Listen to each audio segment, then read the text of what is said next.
जैसा कि हमने आप सभी लोगों को अपने चैनल पे बहुत सारे फ्रॉड के बारे में बताया है कि कई तरह का फ्रॉड मार्केट में चल रहा है। और वैसे में इस चैनल पे हम ब्लॉग अपना जब बनाते हैं तो ब्लॉग के साथ साथ जब भी कोई नया फ्रॉड हमको दिखाई देता है तो उसके बारे में भी आप लोग को अवेयर कर देते हैं। और ऐसे में एक नया फ्रॉड हमारी नज़र में आया है जो कि मुझे लगता है कि अच्छे अच्छे लोग भी इसमें फंस सकते हैं। तो आपको इसके बारे में जानना काफ़ी ज़्यादा जरूरी है, तो वीडियो को पूरा लास्ट तक देखिएगा। हम इस वीडियो में डिस्कस करेंगे इस फ्रॉड के बारे में, कैसे फ्रॉड किया जा रहा है, कैसे इस फ्रॉड से बचना है, कैसे आप इसको अवेयर हो सकते हो और कैसे अगर फंस जाते हो तो कैसे आप बाहर निकल सकते हो। सारी चीज़ों के बारे में डिटेल में समझेंगे। तो पहले समझ लेते हैं फ्रॉड हो कैसे रहा है। एक्चुअली हो क्या रहा है, जैसे मान लीजिए आप कोई दुकानदार है या फिर कोई भी रैंडम पर्सन है, तो आपके पास जैसे कोई आपने कहीं ऑनलाइन ट्रांजेक्शन किया, कोई आप पे फोन पे किया 5,000 10,000 जो भी अमाउंट है आपसे, आपको फोन पे कर दिया। आपको हो सकता है पहले का बाकी हो या फिर हो सकता है कि आपसे कोई सामान खरीदा। जैसे मान लीजिए मैं एक दुकानदार हूँ, मेरे से मोबाइल किसी ने खरीदा, 10,000 का मोबाइल खरीदा, उन्होंने पे कर दिया। उसके बाद से कोई और आया, उन्होंने भी खरीदा, ऑनलाइन पेमेंट करते गए, 3-4 लोग पेमेंट किए और तीनों चारों लोग शायद हो सकता है उसी गिरोह के हों। सब लोग पेमेंट किए, पेमेंट करके चल दिए। अब हमको तो पता है हमारे अकाउंट में पैसा आ गया, हम निश्चिंत हो गए। लेकिन हो क्या रहा है कि पेमेंट आने के बाद से कुछ समय के बाद वो हमारे पेमेंट अकाउंट से चला जा रहा है, होल्ड हो जा रहा है। क्यों होल्ड हो जा रहा है? आरबीआई उसको होल्ड कर दे रहा है। क्यों कर दे रहा है?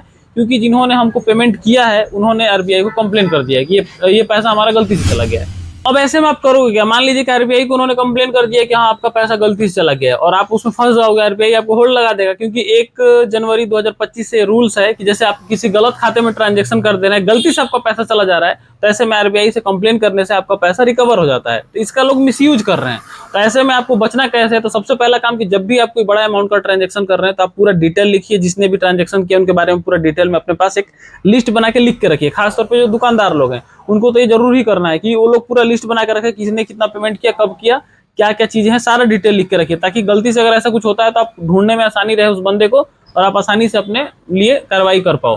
क्योंकि अब बैंकिंग काम आपको पता है कि मतलब प्रॉब्लम है, जिसको फ्रॉड करना है वो तो फ्रॉड करके चल देगा, आप परेशान हो जाओगे। तो अब ये तो समझ गए, आपको पूरा लिस्ट बना के रखना है, तब जाके आप सतर्क रहेंगे। और आप ज्यादातर कोशिश करिए कैश का, और अगर ऑनलाइन पेमेंट कर रहे हैं तो फिर आपको पूरा डिटेल लिख के रखना है। अब ये समझते हैं कि अगर आपको मान लीजिए आपका सही में गलती से पैसा अगर आपका किसी खाते में चला जा रहा है तो कैसे आप रिटर्न मंगा सकते हो, उसके लिए क्या प्रोसेस है वो समझ लेते हैं।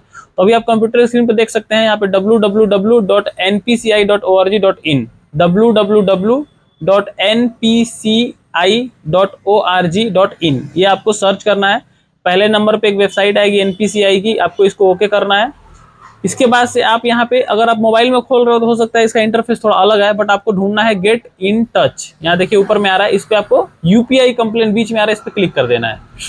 जैसे आप क्लिक करोगे यहाँ पे एक आपका पोर्टल खुलेगा। इसके अंदर में आपको 2 ऑप्शन मिलेगा, कंप्लेन में ट्रांजेक्शन, नॉन ट्रांजेक्शन।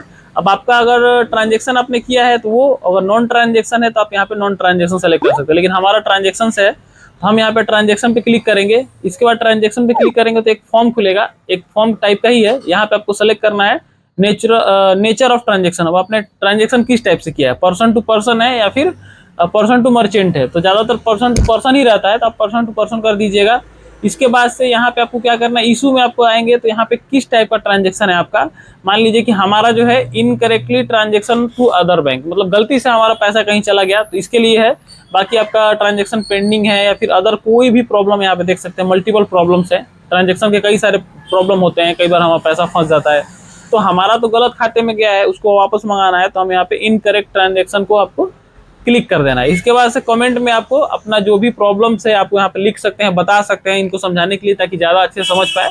तो आपको गूगल ट्रांसलेट ओपन करके वहाँ पे हिंदी में सारी चीज़ों को अपने बोल के आप उसको लिख के टाइप कर लीजिए हिंदी में, फिर उसको कन्वर्ट करके यहाँ पे कॉपी पेस्ट कर दीजिए, तो यहाँ पे आपका हो जाएगा। इसके बाद ट्रांजेक्शन आईडी, जो आपका ट्रांजेक्शन आईडी जो आपने गलत पैसा चला गया है वो यहाँ पे डालना है। फिर यहाँ पे बैंक में आपको आ जाना है, जो भी बैंक है आपका सेलेक्ट कर लीजिए, एक्सिस बैंक है, जो भी बैंक है जिस बैंक से आपने ट्रांजेक्शन किया था और आपका पैसा गलत जगह चला गया। इसके बाद आपने कितना रुपए ट्रांजेक्शन किया था यहाँ डालना है, और पैसा कितना था, मतलब होता है ना कि 10,000, 5 पैसा, जो भी हो। पैसा नहीं है तो छोड़ दीजिए, खाली रुपए डाल दीजिए। उसके बाद से डेट ऑफ ट्रांजेक्शन में आपको किस तारीख को आपने ट्रांजेक्शन किया था, डेट क्या था, वो डेट डाल दीजिए। अपना ईमेल आईडी डाल के सबमिट कर दीजिए, बस इतना ही करना है। जिसके बाद से आपका काम हो जाएगा। अब यहाँ पे कंप्लेन नंबर आपको हो सकता है एक मिल जाए, आप उसको चाहो तो ट्रेस कर सकते हो। और आपका आरबीआई इसी तरीके से कई लोगों के बैंक में होल्ड लगा दे रहा है। मेरे दोस्त के साथ ऐसा हुआ है, जिसलिए आपको मैं बता रहा हूँ। उनके खाते से मतलब हुआ क्या कि उनके पास 3 फोन बेचा गया। तीनों फोन लगता है किसी एक ही गिरोह द्वारा खरीदा गया है। लगभग 40,000 अमाउंट का फोन था तीनों मिला के, और वो तीनों फोन उन्होंने खरीदा। कुछ समय के बाद से वो 40,000 रुपया उनके अकाउंट से कट, मतलब उनके अकाउंट में आया। अकाउंट में आने के बाद से क्या हुआ कि इनके अकाउंट में 23,000 रुपया था अभी 2-3 दिन पहले, अचानक से 23,000 रुपया कट के 17,000 माइनस में चला गया, मतलब कि 40,000 का सीधा उनको वो लग गया। आरबीआई से उनको पता चल रहा है कि आपका अकाउंट होल्ड लग गया है। अब आप अगर 17,000 फिर डालोगे तब जाके वो कटेगा, तब जाके आपका प्लस में आएगा खाता।